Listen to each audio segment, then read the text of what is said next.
अगर हुकूमत करनी नवाज शरीफ से नहीं सीखी थी तो अपोजिशन करनी नवाज शरीफ से सीख ली होती।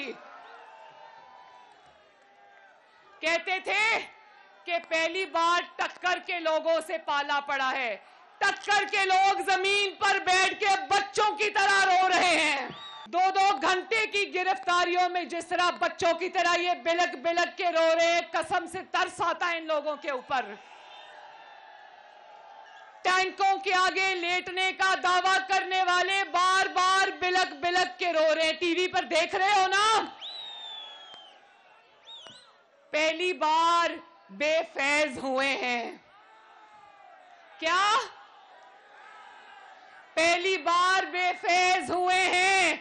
तो इनको समझ नहीं आ रही, क्योंकि फैज के सर पर सियासत करते रहे, उसकी बैसाखियों पर सियासत करते रहे। अब इनको समझ नहीं आ रही। मैं नवाज शरीफ साहब की जुर्रत और बहादुरी याद है ना? क्या बेटा है इस कौम का, बीवी की मौत की खबर भी जेल में मिलती है, लेकिन किसी ने उसको रोते देखा? बेटी का हाथ पकड़ के पाकिस्तान वापस आया, जेल चला गया, किसी ने रोते देखा? सीना तान कर इंतकाम और जबर और जुल्म का सामना किया, किसी ने उसको रोते देखा? जेल में बीमार था मगर इनसे भीख नहीं मांगी।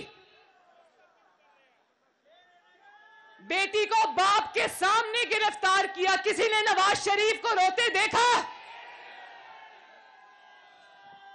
किस धज से, किस शान से, किस बहादुरी से सीना तान के लड़ा है नवाज शरीफ। आज जब मैं इनकी रोती हुई शक्लें देखती हूं तो मुझे नवाज शरीफ पर फख्र होता है।